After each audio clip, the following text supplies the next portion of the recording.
Shalom. आज की सुबह के लिए प्रभु का धन्यवाद करते कि परमेश्वर ने समय दिया उसकी स्तुति और उसकी आराधना करने के लिए। मेरे प्यारो, आज सुबह हम प्रभु के वचन से कुछ महत्वपूर्ण विषय को सीखेंगे। आज की शिक्षा हमारे जीवन को बदल देगी। मेरा मानना है कि शिक्षा मनुष्य को भीतर से मजबूत बनाती है और बहुत लंबे समय के लिए और मसीह जीवन में और ज्यादा परिपक्व होने के लिए उस व्यक्ति की सहायता करती है। इसलिए आइए इस महत्वपूर्ण शिक्षा को आज सीखेंगे और प्रभु में और ज्यादा आगे बढ़ेंगे। आज सुबह जिस वचन पर हम मनन करना चाहते, जिस विषय पर मनन करना चाहते, वो ये है अधीनता से महानता। जी हाँ, अधीनता से महानता, ये विषय को आज हम जानेंगे और अधीनता के बारे में सीखेंगे। अधीनता क्या होती है और किस प्रकार से परमेश्वर अधीनता के द्वारा अपने लोगों को महानता की तरफ आगे बढ़ाता है, इन बातों को हम जानने का प्रयास करेंगे। प्यारो, प्रत्येक वस्तु जो आज महान दिखाई पड़ती है, दरअसल उसका इतिहास अधीनता का रहा है। जी हाँ, कोई भी वस्तु, कोई भी व्यक्ति या कोई भी बात अगर आपको आज ऐसी लगती है कि ये बहुत महान है, ये आज उसकी हम बहुत तारीफ कर रहे हैं या उन बातों के विषय में बहुत चर्चा कर रहे हैं, उन बातों का बड़ा वर्चस्व आज है, ठीक है, लेकिन अगर हम उसके डीप में जाने का प्रयास करें, उसके इतिहास में जाने का प्रयास करें, तो आपको समझ में आएगा कि जिस व्यक्ति के बारे में आप बात कर रहे हो, जिस बात के विषय में आप चर्चा कर रहे हो, वो उसका इतिहास रहा है अधीनता का। और अधीनता के कारण वो व्यक्ति या वो वस्तु या वो बात जो है आज इतने महानता की तरफ आगे बढ़ रही है। इसलिए अधीनता बहुत महत्वपूर्ण है मेरे प्यारो, और अधीनता की वजह से ही आज वो व्यक्ति महानता की तरफ आगे बढ़ सकता है। हम कुछ बातों को जानेंगे, सीखेंगे। जैसे मैंने कहा कि अधीनता की वजह से उसकी महानता है। और महान कौन है? जब हम महान की बात करें, हो सकता है जब मैंने महान कहा तो आपके नजर के सामने कोई बड़े बड़े बिजनेसमैन का नाम सामने आया हो, या कोई बड़े फिल्म एक्टर का नाम सामने आया, कोई किसी बड़े व्यक्ति का नाम सामने आया हो, कोई बात नहीं। लेकिन ये हो सकता है कुछ कुछ क्षणों में या कुछ कुछ चीजों के लिए महान है या बड़े हैं, पर सबसे बड़ा और सबसे महान जो है वो हमारा प्रभु यीशु मसीह है। उससे महान कोई नहीं हो सकता। मैं इसलिए नहीं कि मैं बाइबल पर विश्वास करता हूं, पर इसलिए कि यह सच्चाई है। यह सच्चाई है, बाइबल ही बताती है। बाइबल के बहुत सारे तथ्य इस बात को बताते हैं और हम सबका अपना अनुभव है कि यीशु प्रभु से महान कोई भी नहीं है। सबसे महान यीशु मसीह है और प्रभु यीशु मसीह का इतिहास भी अधीनता का है। वही बात हम समझ रहे हैं। यीशु सबसे महान है, लेकिन उसका इतिहास भी, यीशु का इतिहास भी अधीनता का इतिहास है। वो अधीन रहा है। आइए बातों को समझेंगे। मेरे साथ निकालेंगे पहला कुरिन्थियों 15 अध्याय और वचन 27 और वचन 28 पढ़ेंगे। 15 अध्याय का 27 और 28 वचन इस प्रकार कहता है, क्योंकि परमेश्वर ने सब कुछ उसके पांव तले कर दिया है, परंतु जब वह कहता है कि सब कुछ उसके अधीन कर दिया गया है, तो प्रत्यक्ष है कि जिसने सब कुछ उसके अधीन कर दिया वह आप अलग रहा। वचन कहता है कि परमेश्वर पिता ने सब यीशु मसीह के अधीन कर दिया और खुद अलग रहा। आगे लिखा है, और जब सब कुछ उसके अधीन हो जाएगा तो पुत्र आप भी उसके अधीन हो जाएगा। पुत्र भी उसके अधीन हो जाएगा जिसने सब कुछ उसके अधीन कर दिया, ताकि सब में परमेश्वर ही सब कुछ हो। हालेलुया। यीशु मसीह के बारे में वचन कहता है कि पिता परमेश्वर ने दुनिया की सारी बातें, कलीसिया की सारी बातें, स्वर्ग और पृथ्वी के सारे अधिकार प्रभु यीशु मसीह के अधीन कर दिए और खुद अलग रहा। मतलब अधीन करने के बाद परमेश्वर पिता ने अपने आप को अलग किया, यीशु के अधीन सब कुछ बातों कर दिया। आगे लिखा है वचन में कि जब सब कुछ उसके अधीन हो जाएगा, किसके? पुत्र यीशु मसीह के, सब कुछ उसके अधीन हो जाएगा, तो खुद पुत्र भी अपने आप को परमेश्वर पिता के अधीन कर देगा। वो अधीन हो जाएगा, ऐसा लिखा है। इसलिए जिसने सब कुछ उसके अधीन कर दिया, ताकि सब में परमेश्वर ही सब कुछ हो। इसलिए परमेश्वर का एकलौता पुत्र यीशु मसीह पिता परमेश्वर के अधीन होगा, ताकि सब कुछ परमेश्वर हो। जी हां, सिर्फ परमेश्वर पिता के नाम को महिमा देने के लिए, परमेश्वर पिता के नाम को ऊंचा करने के लिए प्रभु यीशु मसीहा पिता परमेश्वर की अधीनता में हो जाएगा, ताकि पिता का ही नाम हो। जी हां, हम बाइबल में यीशु मसीह के बारे में पढ़ते हैं, यीशु मसीह की महानता के बारे में पढ़ते हैं, लेकिन बाइबल यही बता रही है कि कितना महान है हमारा यीशु नासरी, जिसने अपने आप को पिता के अधीन कर दिया, वो अधीनता में रहा। जी हां, अगर आपने सुसमाचार को ध्यान से पढ़ा है, अगर आपने पौलुस की पत्रियों को ध्यान से पढ़ा है, तो आपको यह समझ में आएगा कि यीशु मसीह ने अपने आप को पिता के अधीनता में कर दिया था और इसी वजह से पिता यीशु से प्रसन्न था। पिता ने बार बार यह बात कही कि मैं अब अपने एकलौते पुत्र यीशु से प्रसन्न हूं। जी हां, उसकी महानता का इतिहास है मेरे प्यारो, लेकिन यह इतिहास अधीनता का है।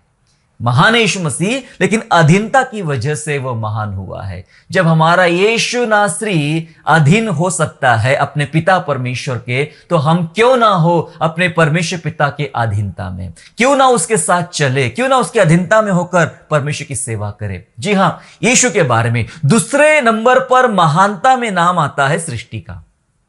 दूसरे नंबर पर यीशु के बाद महानता में नाम आता है सृष्टि का। सृष्टि को हम लोग देखते हैं और बहुत ही अद्भुत है ये सृष्टि, इसके काम बड़े अद्भुत है।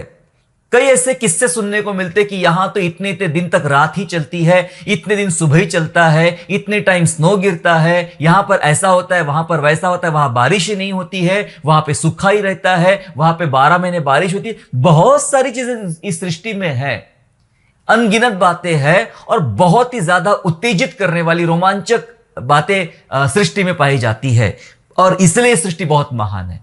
लेकिन इस महानता के पीछे का रहस्य भी हमें समझना पड़ेगा। हम सीख रहे हैं अधीनता से महानता। इस सृष्टि के महानता के पीछे का भी रहस्य हम समझने का प्रयास करेंगे और उसके लिए चलेंगे भजन संहिता में। जी हां, भजन संहिता 119वां अध्याय और उसका पढ़ेंगे 89 से 91 तक, 91 तक पढ़ेंगे हम लोग, 89 to 91, 119 का अध्याय का, जहां लिखा है, हे यहोवा, तेरा वचन आकाश में सदा स्थिर रहता है, तेरी सच्चाई पीढ़ी से पीढ़ी तक बनी रहती है। तूने पृथ्वी को स्थिर किया इसलिए वह बनी है। तूने पृथ्वी को स्थिर किया इसलिए वह बनी है। वे आज के दिन तक तेरे नियमों के अनुसार ठहरे हैं, क्योंकि सारी सृष्टि तेरे अधीन है। ओह प्रेज द लॉर्ड, सारी सृष्टि तेरे अधीन है, इसलिए जो तूने सृष्टि के लिए नियम ठहराए हैं, सृष्टि में तेरा वचन बना हुआ है, पीढ़ी से पीढ़ी तेरी सच्चाई बनी हुई है, जो काम हमने सृष्टि में देखे हैं वो बने हुए हैं। उसका रीजन ये है, उसका नियम बना हुआ है, इसका कारण ये है कि सारी सृष्टि हे पिता परमेश्वर तेरे अधीनता में है। परमेश्वर ने सृष्टि को आदेश दिया। सृष्टि बहुत सुंदर है, बहुत अच्छी है, प्रभु की रचना बहुत सुंदर है। परमेश्वर ने उसको आदेश दिया और उस आदेश के अनुसार जो जो बातें सृष्टि में होती रहती है वो अपने समय अनुसार आगे बढ़ती रहती है, समय अनुसार पूरी होते रहती है। और परमेश्वर ने वो जो नियम बांधे हैं उस नियम में सृष्टि बंधी हुई है और वचन साफ कहता है कि पूरी सृष्टि परमेश्वर के अधीन है और ये अधीन होने की वजह से ही सृष्टि महान है। यानी इतनी सुंदर बातें, इतनी उत्तम बातें सृष्टि के अंदर है मेरे प्यारो। अधीनता ने उसको श्रेष्ठ बनाया है। जी हां, सृष्टि को अधीनता ने श्रेष्ठ बनाया है। हमने देखा पुत्र यीशु मसीह के विषय में कि उसने अपने आप को पिता के अधीनता में कर दिया और वो सबसे महान है। स्वर्ग और पृथ्वी का अधिकार उसके पास में है। हमने दूसरे बात में देखा कि सृष्टि बहुत महान है, लेकिन सृष्टि महानता के पीछे का कारण है उसकी अधीनता।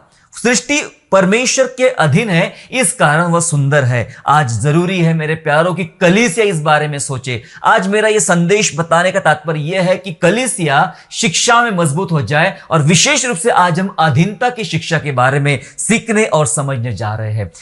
कलीसिया अगर परमेश्वर की अधीनता में रहेगी, अगर इन्हीं नियम के साथ हम आगे बढ़ेंगे, परमेश्वर की कलीसिया अगर परमेश्वर की अधीनता में रहेगी तो जरूर वो कलीसिया महान बनेगी, जरूर कलीसिया मजबूत बनेगी, जरूर कलीसिया का नाम इस दुनिया में रहेगा और परमेश्वर उस कलीसिया से प्रसन्न होगा। लेकिन आवश्यकता यह है कि कलीसिया यानी मैं और आप हर कोई परमेश्वर पिता के अधीनता में आ जाए। अब हमने बहुत सारी बातें, बहुत सारी नहीं, एक दो तीन बातें हमने देखा अधीनता के विषय में। थोड़ा समझ भी ले अधीनता क्या है, थोड़ा समझ भी ले कि अधीनता क्या है। जी हां, अधीनता क्या होती है? अधीनता होती है किसी व्यक्ति के प्रति समर्पित हो जाना। समझ लीजिए पहले इसके अर्थ को, फिर आप विषय को आसानी से समझ पाएंगे। जी हां, अधीनता का मतलब होता है किसी व्यक्ति के प्रति समर्पित हो जाना, अपने आप को उसके सामने अर्पण कर देना, समर्पित हो जाना, उसे कहते हैं अधीनता। या फिर दूसरी भाषा में कह सकते हैं अपने ऊपर उससे अधिकारी ठहराना। अधीनता उसे कहते हैं अपने ऊपर उस व्यक्ति को अधिकारी ठहराना कि भाई आप मुझ पर राज कीजिए और जैसा आप चाहेंगे वैसा मैं करूंगा, मेरे ऊपर आप अधिकारी है। मतलब मैंने अपने जीवन के सारे फैसले, सारे अधिकार आपके हाथ में दिए हैं, आप मेरे जीवन पर अधिकारी है, उसे कहते हैं अधीनता। और अगर इसको और ज्यादा आसान समझने का प्रयास कर तो हो सकता है कि अधीनता का मतलब होता है उस अधिकारी का या उस व्यक्ति की इच्छा पूरी करना, जो वो चाहता है, जो हमारे ऊपर, जिसको हमने उसका अपने ऊपर अधिकारी ठहराया है या फिर जिसके प्रति हम समर्पित हो गए हैं, उसकी इच्छा पूरी करना, उसे कहते हैं अधीनता। जी हां, अधीनता समझ लेंगे, अधीनता समझेंगे तो ही अगला विषय या विषय की हम बात करेंगे, ये बातें आप समझ पाएंगे। मैंने सिखाया अधीनता क्या है। अधीनता है समर्पित हो जाना, अधीनता है अपने ऊपर एक अधिकारी ठहराना, और अधीनता है उस सामने वाले व्यक्ति की, जिसको हमने अधिकारी ठहराया है, उसकी इच्छा पूरी करना। रोमियो 3 अध्याय और रोमियो 13 अध्याय और वचन 5 इस प्रकार से कहता है। रोमियो 13:5 इस प्रकार से कहता है, इसलिए अधीन रहना ना केवल उस क्रोध से परंतु डर से अवश्य है, वरन विवेक भी यही गवाही देता है। 13वें अध्याय में बहुत सारी बातें अधीनता के बारे में लिखी गई है रोमियो में, और बाइबल बात करती कि जो तेरे ऊपर अधिकारी ठहराया है, तूने उसके अधीनता में रहना है। यदि तू उसके अधीनता में नहीं रहेगा तो उसका सामना करेगा, मतलब वो तेरे ऊपर पनिशमेंट देगा। तो डर के मारे उसके अधीन नहीं होना है। लिखा है वचन में, 5वां वचन में, कि अधीन रहना ना केवल उस क्रोध से, क्योंकि वो क्रोध करेगा। अगर हम उस व्यक्ति के अधीनता में ना रहे, हो सकता है वो कोई अधिकारी है, इस राज्य का, इस देश का अधिकारी है, और वो हमें पनिशमेंट देगा, तो क्रोध करेगा। तो क्रोध के डर के मारे उसके अधीन नहीं रहना है, लेकिन एक ऐसे डर से जिसका विवेक गवाही दे। मतलब अपने आपके हृदय से, मन से वो बात आना चाहिए कि इस व्यक्ति के या इस बात के मुझे अधीनता में आना चाहिए, अंदर से होना चाहिए, डर के मारे नहीं। यदि हम परमेश्वर के अधीनता में आते हैं तो डर के मारे नहीं कि अगर प्रभु के अधीन ना आ जाऊं तो परमेश्वर मुझे मार डालेगा, नहीं, ये डर के मारे नहीं, लेकिन वो आदर के साथ होना चाहिए। आपके हृदय ने वो बात बताना चाहिए कि मैं अगर परमेश्वर के अधीनता में आ रहा हूं तो इस उद्देश्य से कि मैं उसे बहुत चाहता हूं और बहुत प्रेम करता हूं। जी हां, अधीनता का मतलब समझ रहे हम लोग। जी हां, समर्पित होना या अपने ऊपर किसी अधिकारी को ठहराना या उसकी इच्छा पूरी करना, उसे कहते हैं अधीनता। लेकिन जब हम अधीनता के ऊपर एक एक कदम बढ़ना आरंभ कर देते हैं तो बीच में एक शत्रु आ जाता है, एक विलन आ जाता है जो आपको अधीन होने नहीं देता है, और उस विलन का नाम है शैतान। जी हां, शैतान किसी भी अधीनता को स्वीकार करने नहीं देता सिवाय खुद के। वो हर एक मनुष्य को किसी भी अधीनता स्वीकार करने नहीं देता है, किसी की भी अधीनता स्वीकार करने देता नहीं है, परमेश्वर की भी नहीं, वो आपके अपने लोगों की भी नहीं, और किसी बात की नहीं, सिवाय अपने। वो खुद चाहता है कि सारी दुनिया मेरे अधीनता में आ जाए, इसलिए वो बार बार कलीसिया पर और विश्वासियों पर अटैक करता है ताकि वे लोग परमेश्वर के अधीनता में ना जाए, किसी भी रूप से परमेश्वर को समर्पित ना हो जाए और परमेश्वर को अपने ऊपर अधिकारी ना ठहराए। इसलिए वो हमेशा आपको अधीनता से रोकना चाहेगा। इसलिए बहुत सारी समस्या परिवारों में भी देखी जाती है। परिवारों में यह होता है कि हमें एक दूसरे के साथ अधीनता में रहकर आगे बढ़ना होता है। कलीसिया में हमें अधीनता रहना होता है, इस देश में हमें अधीनता में रहना पड़ता है। बाइबल सिखाती है अपने अधिपतियों के अधीनता में रहो, अधिकारियों के अधीनता में रहो। लेकिन शैतान ये सब करने देता नहीं है। वो सब मिला के चाहता है कि कोई किसी के अधीनता में ना रहे, सिर्फ और सिर्फ मेरे अधीनता में रहे। पता है क्यों? क्योंकि वो खुद भी प्रभु की अधीनता में नहीं रहा। वो ऐसा दुष्ट प्राणी है कि वह खुद भी परमेश्वर की अधीनता में नहीं रहा, उसने परमेश्वर से बलवा किया। और इसलिए वो गिरा दिया गया, इसलिए वो परमेश्वर का शत्रु बन गया। वो इतना धूर्त है कि उसने 40 दिन की परीक्षा के दौरान, जब यीशु की परीक्षा ले रहा था, तो उस समय देखा कि उसने यीशु को वही बात से मूर्ख बनाने का प्रयास किया या दगा करने का प्रयास किया। क्या प्रयास था वो? कि तू झुक कर मुझे प्रणाम कर तो ये सब कुछ मैं तुझे दे दूंगा। इसका मतलब तू मेरे अधीन हो जा। शैतान परमेश्वर के पुत्र से बात करता है, अगर तू मुझे झुककर प्रणाम करेगा, अगर मेरे अधीनता में हो जाएगा तो सब कुछ तुझे मैं दे दूंगा। वो नहीं चाहता था कि परमेश्वर का एकलौता पुत्र परमेश्वर पिता के अधीनता में हो जाए। वो नहीं चाहता था, वो चाहता था कि मेरे अधीनता में आ जाए, मैं सब देना चाहता हूं। जी हां, तो इसलिए वह रोकना चाहता है। आज हर एक कलीसिया को, हर एक विश्वासी को शैतान इसी बात से रोकना चाहता है। उसको इस बात से तकलीफ नहीं है कि आप कैसे आगे बढ़ रहे हो, आप आराधना करते हो, गाना गाते हो, चर्च जाते हो, दान देते हो, इससे तकलीफ नहीं है। तकलीफ उसको वहां हो जाती है जब आप परमेश्वर को अपना समर्पण कर देते हो, आप परमेश्वर के अधीनता में आ जाते हो और आप उसके लिए जीते हो कि मैं अपने पिता परमेश्वर की इच्छा अपने जीवन में पूरी करूं। तो इसलिए शैतान कभी भी आपको परमेश्वर की या किसी भी व्यक्ति की अधीनता स्वीकार करने नहीं देगा। वो आपके रास्ते में एक रोड़ा निर्माण करेगा। इसलिए हम लोग सीख रहे हैं आज कि अधीनता से महानता कैसे होती है। आइए इस विषय को और ज्यादा गंभीरता से सीखने का हम लोग प्रयास करेंगे। अधीनता से महानता की बातों की तरफ हम लोग ध्यान दे रहे हैं, हम सीख रहे हैं। तो उसमें यह बात, हम कुछ बातें सीखेंगे कि अधीनता व्यक्ति को छोटा नहीं करता। एक बात समझ लीजिएगा, अधीनता व्यक्ति को छोटा नहीं करता परंतु श्रेष्ठता की तरफ उसे बढ़ाता है। जी हां, श्रेष्ठता की तरफ उसे बढ़ाता है, छोटा नहीं करता। कई बार यह बहुत गलतफहमी है, लोगों को बहुत गलतफहमी होती है कि मैं उसके अधीन नहीं रहूंगा। अधीन रहने का मतलब छोटा हो जाना। बाइबल में बार बार एक बात बाइबल सिखाती है कि पत्नी ने अपने पति के अधीनता में रहना। सो इस बातों को कई बार लोग बहुत ही गलत ले लेते हैं और सोचते हैं कि हमें पति हमारे ऊपर प्रभुता करेगा, राज्य करेगा और पत्नी पति की गुलाम बनी रहेगी। यह मेंटालिटी लेकर इस वचन को कई बार लोग स्वीकार नहीं करते हैं और कई बार नहीं समझते हैं। बाइबल ऐसा नहीं सिखाती है। अधीनता के बारे में विस्तार पूर्वक अब आज हम लोग समझने और सीख रहे हैं मेरे प्यारों। मैंने कहा कि अधीनता व्यक्ति को छोटा नहीं करता है, कभी भी छोटा नहीं करता है। अधीनता उसको श्रेष्ठता की तरफ आगे बढ़ाता है, महानता की तरफ आगे बढ़ाता है। वो व्यक्ति कभी भी श्रेष्ठ नहीं बन पाएगा जो व्यक्ति ने किसी की अधीनता को स्वीकार नहीं किया हो, अधीनता को समझाना हो, वो कभी महान नहीं बनेगा। मेरे साथ एक वचन को पढ़ेंगे और जानेंगे।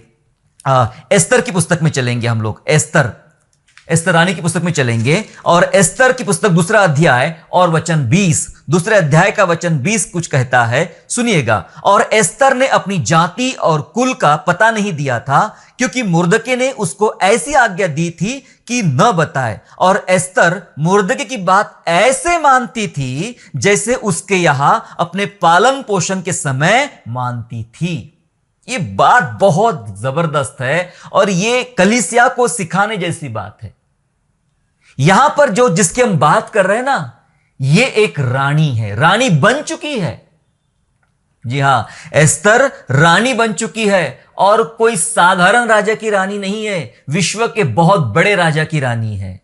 ऐसा राजा जो 127 प्रांत पर राज्य करता है, एक ऐसा राजा, इतना विशाल राजा था वह, और उस विशाल राजा की वह रानी बन चुकी थी।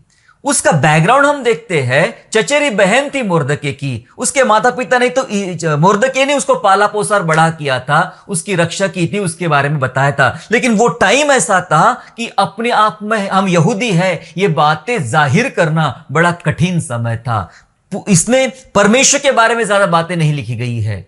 बहुत मुश्किल दौर था कि अपने आप को जाहिर करना सबके सामने, यह कठिन समय था। और इस कठिन दौर में एस्तर का चुनाव होता है, बहुत ही अद्भुत रूप से एस्तर का चुनाव होता है, एक यहूदी स्त्री का चुनाव होता है ताकि वह रानी बन जाए। यह परमेश्वर की योजना के अंतर्गत था, वह रानी बन जाए और 127 प्रांत में रहने वाले तमाम यहूदियों को इस रानी के द्वारा बचा लिया जाए। अब जब मुर्दके ने उसको मना किया था कि हम यहूदी हैं, यह जाति राजा को नहीं बताना, ठीक है, यह तब की बात थी जब वह एक साधारण स्त्री थी, तब की वो साधारण स्त्री थी। अब तो रानी बन चुकी है, अब क्या जरूरत है इस मुर्दके जैसे साधारण व्यक्ति की बात समझना, सुनना, उसकी चचेरी बहन थी वो, क्या जरूरत है जानने समझने की।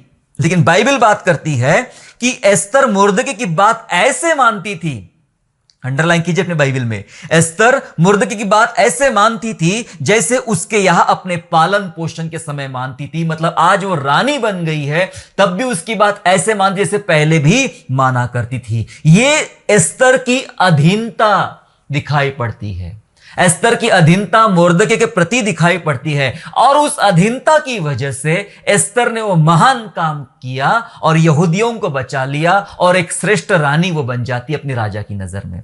मैं आपको वही बताना चाहता है, अधीनता कभी व्यक्ति को छोटा नहीं बनाएगा। पता नहीं आजकल परिवारों में ऐसा क्या हो जाता है, कलीसियाओं में क्या हो जाता है, जहां हम काम करते हुए ऐसा क्या हो जाता है कि कोई आदमी किसी के अधीन रहना ही नहीं चाहता।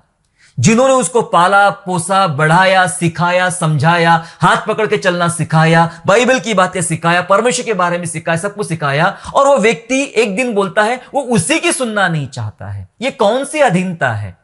ये कौन सी अधीनता है? वो उसकी सुनना नहीं चाहता। एस्तर रानी के ऊपर कोई दबाव नहीं है कि वो सुने मुर्दकी की बात। वो तो रानी है, वो फैसले लेने में सक्षम है, लेकिन तब भी वह अधीन होकर मुर्दके की बात सुनती है। आपको और मुझे इस पैटर्न को अपने परिवार में लागू करना चाहिए। शादी के बाद लड़कियों का बहुत कुछ बदल जाता है, लेकिन इसका यह मतलब नहीं होता कि वो अधीनता भूल जाए अपने उन लोगों की, अपने माता पिता की स्पेशली, जिन्होंने उसे पाला पोसा, बड़ा किया, सिखाया, समझाया। आज भी सीखने की जरूरत है। बहुत सारे परिवारों में, बहुत सारे जगहों में यही समस्या है कि लोग सीखना नहीं चाहते, एक दूसरे से सीखना ही नहीं चाहते हैं, और इस कारण समस्या है। अधीनता की परिभाषा ही कुछ और समझते, अधीनता मतलब गुलामी समझते मेरे प्यारों। इस कारण वे नीचे की तरफ आते हैं, जबकि बाइबल बात करती है अधीनता व्यक्ति को छोटा नहीं करती है, अधीनता उसको श्रेष्ठता की तरफ आगे ले चलती है। हमारे जो सिखाने वाले होते हैं ना, हम सबके पीछे हम यूं ही नहीं बढ़ते। एक बात याद रखिए, आज आप कितना भी घमंड कर लीजिए अपनी शिक्षा पे, अपने गुणवत्ता पे, अपने क्वालिटी पे, अपने किसी भी बात पे कितना भी घमंड कर लीजिए, वो आपका अपना नहीं है। वो आपको दिया गया है, वो आपको सिखाया गया है, उसके लिए आपके ऊपर किसी ने बहुत मेहनत किया है ना। आपकी बहुत तारीफ होती है सब जगह, है ना, लेकिन आपके पीछे किसी ने बहुत बड़ी मेहनत किया है, तब जाके आप वैसे बने हैं। बिना उनकी मेहनत से आप सामने नहीं आए हैं। इसलिए मैं बताना चाहता हूं कि हमारे सिखाने वाले जो होते हैं वो कभी हमें नीचे की तरफ नहीं जाने देंगे, नीचे नहीं जाने देंगे। आप कितने भी बूढ़े हो जाए, बड़े हो जाए, अगर उनकी सलाह आपके लिए है तो आपको कभी नीचे होने की सलाह नहीं देंगे, वो आपको कभी नीचे नहीं जाने देंगे, लेकिन जीवन भर हमारे लिए भलाई ही उत्पन्न करेंगे या भलाई के रास्ते दिखाते रहेंगे हमारे लिए। क्योंकि अगुवे ऐसे होते हैं, सिखाने वाले लोग ऐसे होते हैं जिनके अधीनता में हमें रहना चाहिए, जैसे कि एस्तर मुर्दके के अधीनता में रहती थी। इब्रानियों 13वां अध्याय कुछ इस प्रकार से कहता है, इब्रानियों अध्याय 13 और वचन 17 इस प्रकार से कहता है। 13 अध्याय का 17 वचन कहता है, अपने अगुवों की मानो और उनके अधीन रहो, क्योंकि वे उनकी नाई तुम्हारे प्राणों के लिए जागते रहते हैं, जिन्हें लेखा देना पड़ेगा कि वे यह काम आनंद से करें, ना कि ठंडी सांस लेकर, क्योंकि इस दशा में तुम्हें कुछ लाभ नहीं। यस, लिखा है अपने अगुवों की मानो और उनके अधीन रहो, अधीन रहो। फिर वो अगुआ आपका चर्च का पास्टर हो सकता है, परिवार का अगुआ हो सकता है, या कोई और स्पिरिचुअल अगुआ हो सकता है।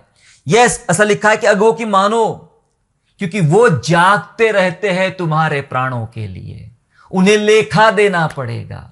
आजकल लोगों ने वो स्पिरिचुअल अधीनता ही छोड़ दी है। जहां कहीं जाते बस ये मेरा स्पिरिचुअल फादर है, मेरा स्पिरिचुअल दोस्त है, मेरा ये है वो है। अरे कोई है आपके पीछे जो सचमुच आपकी चिंता करता है और यह चिंता करता है कि भाई मुझे इस व्यक्ति के बारे में न्याय देना पड़ेगा। इसलिए पौलुस कहता है सुसमाचार के अनुसार मैं तुम्हारा पिता हुआ। तुम्हारे सिखाने वाले 10,000 भी होंगे, लेकिन मैं तुम्हारा पिता हूं। बाप एक ही होता है। अंकल और आंटियां बहुत सारे हो सकते हैं मेरे प्यारो, लेकिन बाप एक ही होता है, जिसने आपके ऊपर मेहनत किया है, जो इस बात के लिए जागता रहता है कि मुझे न्याय देना पड़ेगा इस आत्मा के बारे में। इसलिए ऐसे अगुवों के अधीनता में रहे जो सचमुच रात दिन परिश्रम करते हैं अपने लोगों के बारे में, क्योंकि वे कभी भी हमें बुराई का नहीं भलाई का रास्ता बताएंगे। चाहे आप कितने भी बड़े हो जाए, कितना भी आपका स्तर बढ़ जाए, उससे कोई फर्क नहीं पड़ता, वो लगातार आपको भलाई का मार्ग बताएंगे। मोर्दके ने भी वही भलाई का मार्ग, जबकि एस्तर रानी बन चुकी है, तब भी उसे वो रास्ता बताया और उसी रास्ते पर चल के एस्तर ने विजय प्राप्त किया। मेरे प्यारो, अधीनता व्यक्ति को छोटा कभी भी नहीं करती है, उसे श्रेष्ठता की तरफ आगे बढ़ाती है। जी हां, वही विषय सीख रहे हैं हम लोग कि अधीनता से महानता। दरअसल मसीह जीवन की पहचान ही अधीनता है। आप और मैं मसीह है तो हमारी पहचान ही अधीनता है। हमारे अंदर वो बातें दिखना चाहिए, हमारे भीतर वो बातें दिखना चाहिए। हमारी पहचान दूसरी कोई भी नहीं होना चाहिए, बस अधीनता। ये लोग वो लोग हैं, दूसरे लोग ये बातें करें, ये मसीही लोग वो लोग हैं जो अधीनता में रहना जानते हैं, अधीनता में रहना सीखे हैं। सुनिए, परमेश्वर के वचन में लिखा है, इफिसियों उसका 5वां अध्याय और 21 वचन में ऐसा लिखा है, और मसीह के भय से एक दूसरे के अधीन रहो। हो कलीसिया के लिए वचन है, मसीह के भय से एक दूसरे के अधीन रहो। एक दूसरे के, हमें ऐसा नहीं बनना कि तुम सब आओ और मेरे अधीन हो जाओ। नहीं, तुम मेरे अधीन रहो, मैं तुम्हारे अधीन रहूंगा। एक दूसरे के अधीन रहो, एक दूसरे का रिस्पेक्ट, ये बराबरी का मामला है। कोई छोटा नहीं कोई बड़ा नहीं, ये बराबरी का मामला, इक्वालिटी का मामला है। इसलिए एक दूसरे के अधीन रहो, ऐसा बाइबल हमें सिखाती है, और यही हमारी पहचान होना चाहिए। जिस दिन हम अधीनता छोड़ देंगे, जिस दिन हम अधीनता भूल जाएंगे, पता है एक चीज छोड़ देंगे, कौन सी? हमारी पहचान भुला देंगे। हमारी पहचान मसीह में, हमारी पहचान यह है कि ये ऐसे लोग हैं जो अधीन रहते अपने परमेश्वर के, अधीन रहते अपने अगुवों के, अधीन रहते एक दूसरे के। ये पहचान हम खो देंगे मेरे प्यारों। और अधीनता आपको बहुत कुछ सिखाती है। वो अंदरूनी भीतरूनी जो अधिकतर जरूरी बातें हैं वो आपको सिखाती है, आपका भीतर से डेवलपमेंट करती है। यस, अधीनता आपको भीतर से डेवलपमेंट करती है। बाहर हम आजकल हमारा मसीह में ध्यान सब बाहरी चीजों पर है, भीतरी बातों पर हमारा ध्यान नहीं है। भीतर से हम कच्चे होते चले जा रहे हैं और बाहर से बहुत अलग अलग प्रकार की पेंटिंग और डेंटिंग कर रहे हैं हम लोग। भीतर से हम खोखले बनते चले जा रहे हैं। आओ भीतरी और मजबूत विषय को जानने का प्रयास करें, अधीनता सीखे। पहला इतिहास में एक घटना हुई थी, वो हमें अधीनता के स्टेप सिखाती है। पहला इतिहास 25वां अध्याय और वचन 6, First Chronicles chapter 25 and verse 6, 25वें अध्याय का 6वां वचन ऐसा कहता है, ये सब यहोवा के भवन में गाने के लिए अपने अपने पिता के अधीन रहकर परमेश्वर के भवन की सेवकाई में झांझ, सारंगी और वीणा बजाते थे, और आसाफ, यदुतुन और हेमान राजा के अधीन रहते थे।